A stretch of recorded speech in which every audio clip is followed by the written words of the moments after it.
Quand le désir d'avoir un enfant est plus fort que tout, par où commencer? Il y a quelques années, la norme était de se marier et d'avoir des enfants, mais aujourd'hui, une femme toute seule peut recourir à la PMA et avoir un enfant. Mais qu'est-ce que la PMA? La PMA, la procréation médicalement assistée, sont des procédures scientifiques qui peuvent être biologiques ou cliniques, où la médecine intervient dans le processus de la procréation. Mais évidemment, tout cela ne se fait pas comme par magie, et un véritable parcours du combattant attend ces femmes. Mais alors, qu'est-ce qui peut pousser une femme seule à vouloir un enfant? En Europe, 27 pays ouvrent la PMA aux femmes seules. En Belgique, pays souvent considéré comme en avance sur son temps pour la PMA, propose un suivi psychologique, mais qui n'est pas obligatoire. De plus, il n'y a pas de réelles structures qui sont prévues pour les femmes seules.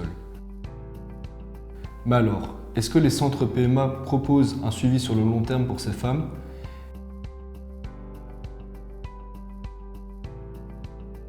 Et quels enjeux socio-économiques demeurent pour la monomaternité, malgré que les remboursements sont les mêmes pour les couples et les femmes seules?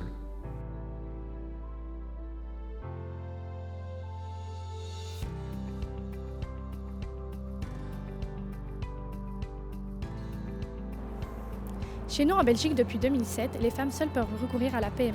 Mais dans quelles conditions est-il possible pour ces femmes seules de recourir à la PMA au regard des conditions socio-économiques de notre société, mais également du modèle parental prédominant? Cette problématique est d'actualité puisqu'on peut remarquer un changement profond des mentalités, mais également des législations en la matière dans la plupart des pays d'Europe. On a pu constater ces dernières années une augmentation des naissances par PMA. En Belgique, elle représente actuellement un enfant sur 20. C'est pour ça que nous nous lançons dans un projet pédagogique et nous nous inscrivons dans un journalisme de solutions. Cela se traduit par un documentaire de 26 minutes reprenant tous les aspects qui peuvent toucher le parcours de ce choix parental, la création d'un guide ou d'une application pour les femmes qui sont dans une des étapes de la PMA. Nous recouvrons l'aspect juridique, socio-économique, politique, psychologique ainsi que communicationnel.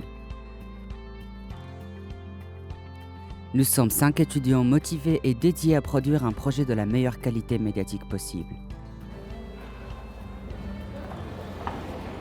Pourquoi nous avons besoin de vous?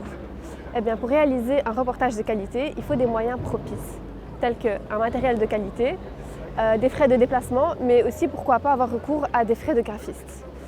Si vous souhaitez nous soutenir, n'hésitez pas à nous suivre sur nos réseaux sociaux qui s'afficheront à l'écran et pourquoi pas participer à notre crowdfunding en ligne sur EX Funds.